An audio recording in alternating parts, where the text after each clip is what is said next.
And thanks for coming out today to our first TIFF talk at the studio. So today we're going to be talking with the cast and the director of Welcome to Me, a comedy that just premiered last night. And first to the stage, I'm going to welcome the star of the film, Kristen Wigg.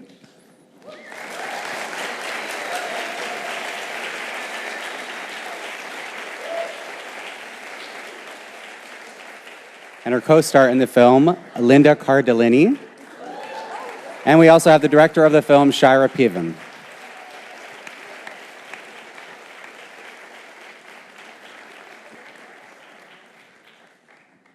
Hello, ladies. How's it going? Hi, good. Good. Can you hear Good. us? Yep. Hi. We're so scared. You're so scared. No, I'm just kidding. Were you scared last night? How did the film premiere go? Yeah, it's always scary. I mean, I was. I'm always scared. Use that quote. No. I had never seen it, so it was really, I guess I was a little scared, but I was trying to pretend it was exhilaration, but it was fun. It was fun to see it with an audience. Yeah. For the very first time. Mm-hmm. Yeah, we had done some smaller screenings, but never in such a, I think it's 1,200 seats. It's a big theater. It was at the Yeah. Princess of Wales. Yeah, and it was amazing to hear that much laughter. Yeah. And throughout, it was, we kind of were in a daze afterward. The response was really overwhelming. Kristen, was it your first time seeing the movie as well? No, I feel like I've seen it a lot of times. Through the process. Yeah, through the Because process. you were a producer. Yeah, but I hadn't seen that final. I guess I had seen the final version, not color corrected or anything or sound. But it's such a different experience watching it with hundreds of people. It's because you were saying today, it's such an isolating process. You're doing all these little tweaks, and you shoot it sort of by yourselves, you edit it by yourselves, and then all of a sudden you're like, okay, here it is. It was really cool. As actors, do you like watching yourself? Do you hate watching yourself? Are you I extremely hate it. critical while watching yourself? I hate it. It's really hard. But it's part of it too. I think the fun part about seeing something that you're in is not watching yourself. That's not the fun part. But the fun part is seeing what everybody else did. Yeah. So if I didn't want to watch myself, then I would miss the brilliant performance that she had done, or how Shira directed the film, or the 250 people who work behind the scenes and what they've done. So I like to watch it for all of that, but you have to sort of get over yourself too at some point and just let it go and watch it. Yeah.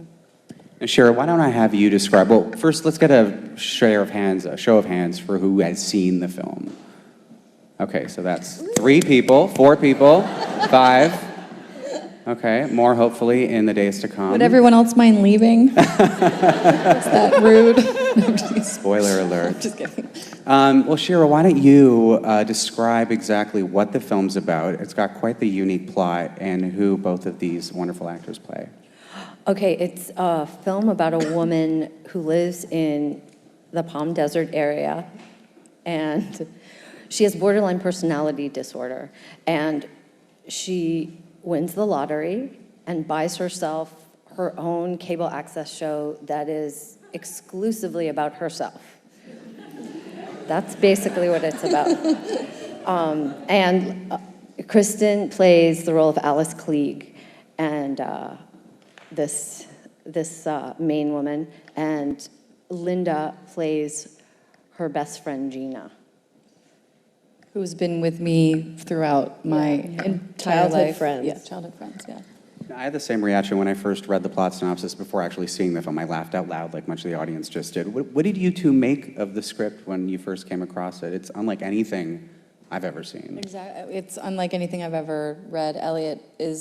Elliot Lawrence is the screenwriter, and he's just unbelievably brilliant and unique. I've never read anything like it, done anything like it. It was just very odd in a great way, and just different, and that's a bit rare to read something like that. Mm-hmm. It's also, he's such a good writer that it's really an odd script, but never for its own sake, and that was always really important to me, is that it all has kind of a human logic to it, which I really love, and it's really funny, but never because we're laughing at this woman who has a real mental illness, but it's really funny because she does and says things that are hilarious as people we know in life do. And we kind of can't believe that she's actually doing and saying the things that she does. And yeah, that's all I'll say. And Linda, what did you make of it? When I first read the script, I thought it was so beautifully written because on one hand, there's parts of it that are funny, but on the other hand, there's this beautiful dramatic side to it as well. And it walks this very fine line and sort of is a movie that you haven't really seen before. It is almost its own little, like, genre. And it's such an interesting look at this woman who has issues, but also as a human being and what she does to the people around her because of that. And for me, it was a wonderful character because I feel like she's the long-suffering best friend who really hopes and loves and believes in her in a way that nobody else can, but at the same time is most vulnerable to how much, somebody in a various state of their own mental torture can do things that hurt other people. Mm-hmm. It's a friendship that's really at the heart of the film. How did you two go about forming that friendship? Did you two know each other prior to making this movie? No. No? We didn't. No. We just became fast Yeah. buddies. we lived together throughout the shooting, had pillow fights, stuff like that. Full-blown method. I don't think I knew that you guys didn't really know each, because you seemed so instantly like Yeah, we didn't. No, we comfortable didn't. together. We know we have people that we know in common, but we don't know each other. Now we just know each other inside and out. It's beautiful. Well, Linda brought up the fine line that this film balances, and I want to know how you went about balancing it, because the film is really out there, but it's also extremely grounded. It's believable, oddly enough, and it's really funny. How did you keep all the things in place to make a kind of unified whole? Well, there's two things come to mind. One is that, my background is in theater directing, and really, I sort of fall in love with material. Though I have to say, I've never found a script that I loved as much as this one. It really, it felt like it had its own logic to it, and so I just kept letting the script and the kind of sensibility of Elliot guide me, and I worked with him a little bit on developing the final version of the script through conversations and reading drafts, and I just felt like I knew the world really well, but my approach to comedy is always really through truth, through the humanity of the characters, and this script especially, I felt like the comedy was going to come through just playing the moments as honestly as possible, and so I just kept letting that lead me. Like the minute things kind of felt like it got too big and broad, it felt like it could potentially go off the rails. At the same time, in life, a character like Alice Klieg can have really out there crazy moments, and real life can be hilarious.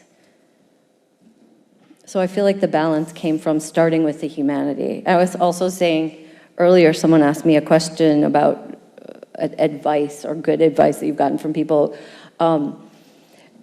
I sort of randomly was somewhere with David O. Russell, who is a friend of my husband's and has been a friend of ours for a long time, and he was just saying, he sort of says things like off the cuff in the middle of doing something. He's like, just play it like a drama.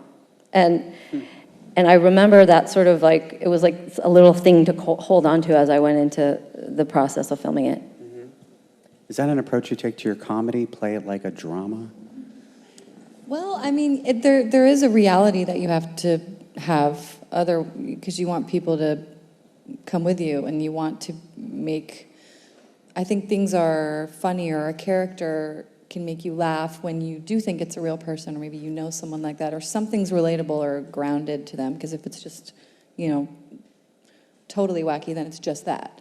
So I understand what he's saying. I agree with that, yeah. How do you prepare for a role like this? Well, I just show up, and No, I'm prepared, I guess. I don't know specifically. I mean, as far as the mental the mental illness, illness part, yeah. yes, of course. I mean, I wanted to be educated and wanted to know what I was doing, and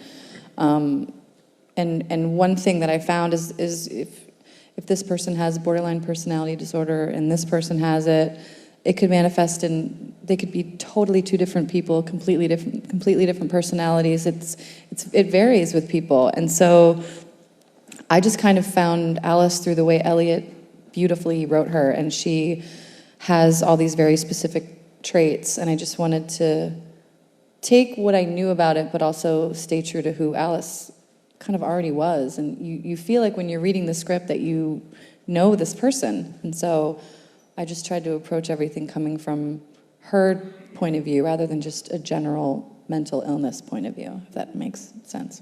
Makes beautiful sense. Okay, thanks. And with that, we unfortunately have to end Oh. it. I know, Okay. really short. Sorry, that was the last. It's kind of a boring answer. It was Oh, our last I thought it was great. thing. You ended it Sorry. off on a high note. Well, thank you, everyone, and thank you so much for coming out today. Thank you. Thank Thanks for you. coming, Thank you. guys.